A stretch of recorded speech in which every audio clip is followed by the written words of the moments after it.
Hello everyone, today I'm going to be reviewing those LED light bulbs. As you can see on the box it says ZES chip, which is our Philips chips. They are known to be a high quality products. This is the 8th generation and JDM astar brand. But before I go into the details, in terms of reviewing these LED light bulbs, I want to give you guys a quick overview of my channel. On my channel I do reviews of Toyota, Lexus, Ford vehicles, repairs for the same vehicles, Toyota, Lexus and Ford. I do a lot of reviews of motor oil, and I do reviews of other things related to automotive. So if you're new to my channel, don't forget to subscribe, click the bell, and let's go in. Let's go into details about this brand and why I chose this brand.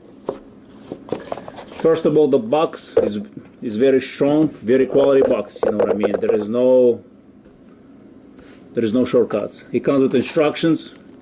It comes with 2 little keys, and I will explain to you what are the keys for. These are 4,000 lumens each bulb. And well, let's pull up. And by the way, these are H13 light bulbs. H13. So there is 2 of them. Definitely quality products. One of the things that I like, and I say they're the best, is here is the thing. See this heatsink? There is no fan. It's a high quality aluminum product. It's reversible. You can remove this and install it with this side to the light bulb itself. You know what I mean? In terms clearance or whatever. You know what I mean? So, and the reason why there is no fan, why I say they're the best, because fan makes noise, generate noise.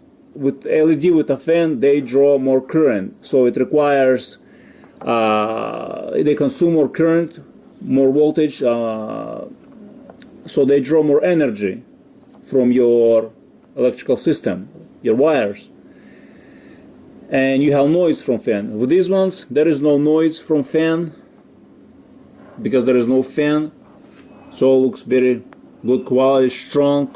You know what I mean? It doesn't look cheap. It looks like very well made product. Definitely looks engineered well. We're gonna put it to the use in my next video. I'm gonna show you the installation and the light output. It comes with a driver. Everything is labeled. There is like it's all tight, very tight, waterproof, secure connections. You know what I mean? The driver itself, it says JDM astar. There's a plug, so it's plug and play, basic, quick type of, you know what I mean, O-rings everywhere where it needs to be. There is 2 of them. Very sturdy, quality product. I can't complain. You know what I mean? I can't see anything that I can say I wish they could have done it better. So I'm gonna put it in my to use. I'm going to show you how to install it. I'm going to compare the light output factory versus these LEDs. The construction of these LEDs is very similar to the high-end light bulbs, LEDs that cost 3 times as much as this one. Yes, 3 times the cost. When I looked online and I compared to the design, I'm thinking, wow, you know what I mean? You can get a quality LED for 1/3 of the price. You know what I mean? So this is a good, as far as I can see, this is a good product based on what I'm looking at it. So I'm gonna, because I have a very similar one on my Sequoia, like I said, and I love it. You know what I mean? There is no noise, there is no issues, there is no issues with overheating. It works fine. I think it's coming up to be a year now, and I'm very, very happy with that product, with the quality. So this is it pretty much. Don't forget to subscribe to my channel.